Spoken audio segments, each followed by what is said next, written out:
Hello నమస్తే, welcome to Sumalatha blogs. అందరూ ఎలా ఉన్నారండి? ఐ హోప్ మీరు అందరూ చాలా బాగున్నారనుకుంటున్నాను. మేము కూడా చాలా బాగున్నామండి.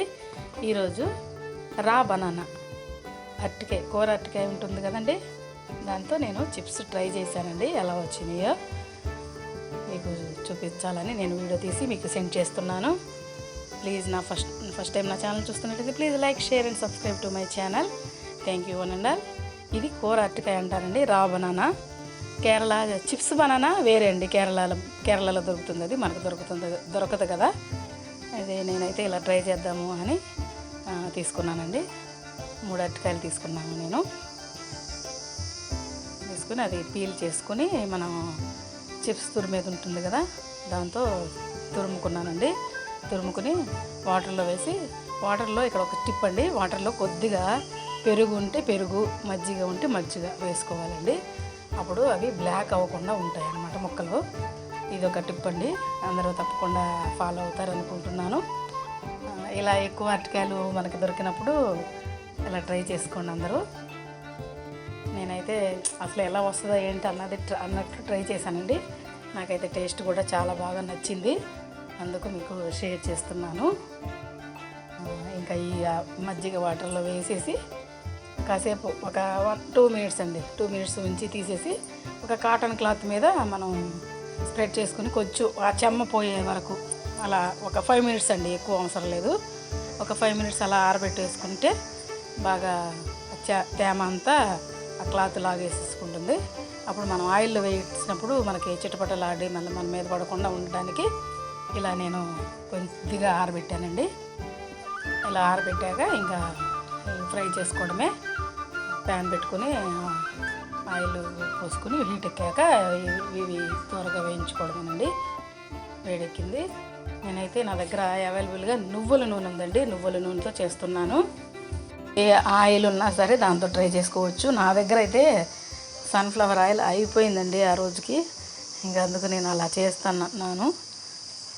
చాలా బాగా కుదిరినాయి కూడా. ఇలా బాగా ఒక వేసాక ఒక 2 మినిట్స్ తర్వాత మనము సాల్ట్ వేసుకుందామండి. ఆయిల్లోనే సాల్ట్ వేసుకుంటే ఆ ముక్కలకి సాల్ట్ ఈవెన్గా పడుతుంది అనమాట. సాల్ట్ అండ్ పసుపు అండి, టర్మరిక్, ఈ 2 వేసుకుని వేస్తే కలర్ కూడా బాగుంటుంది. మనకి ఈ సాల్ట్ కూడా ఈవెన్గా పడుతుంది అనమాట. ఇది ఫస్ట్ వాయిలో నేను టర్మరిక్ మర్చిపోయాను వేయడం, కానీ బాగానే వచ్చాయి. ఇంకా సెకండ్ వాయి నుంచి నేనైతే పసుపు వేసానండి.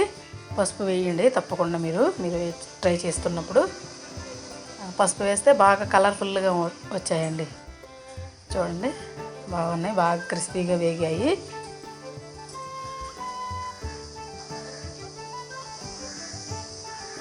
ఆలూ చిప్స్ కూడా ఇలాగే ట్రై చేసుకుంటే వస్తాయండి. అవి ఇంకోసారి ట్రై చేసి చూపిస్తాను మీకు. ఆలూ చిప్స్ కూడా బాగుంటాయి టేస్ట్. ఇంకా కొద్దిగా సాల్ట్, ఏ వాయిగా ఆ వాయి అండి, మనం విడివిడిగా వేయించుకుంటాం కదా, కొద్దిగా ఒక చిటికెడు సాల్ట్ అండి, ఎక్కువ అవసరం లేదు. చిటికెడు సాల్ట్, చిటికెడు పసుపు వేస్తే బాగా ఈవెన్గా సాల్ట్ పడుతుంది, కలర్ఫుల్గా ఉంటుంది, చాలా బాగుంటుందండి. ఇంకా మనం పసుపు వేసుకోవాల్సిన అవసరం లేదు. డ్రై అయ్యాక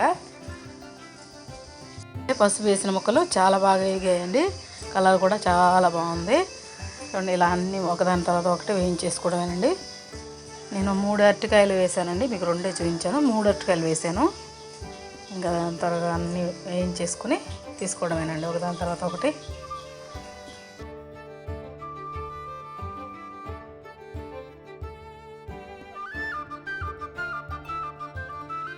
చూడండి బాగా వేగిపోయాయి.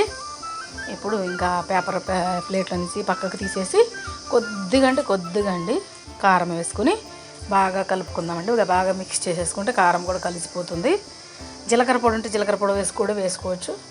నేనైతే సపరేట్గా ఏమీ వేయలేదు, మాకు కారంలో జీలకర్ర పొడి కూడా ఉంటుంది కాబట్టి. చూడండి బాగా క్రిస్పీగా విరుగుతున్నాయండి, చాలా బాగున్నాయి. మీరందరూ తప్పకుండా ట్రై చేస్తారనుకుంటున్నాను. Thank you for watching. Bye.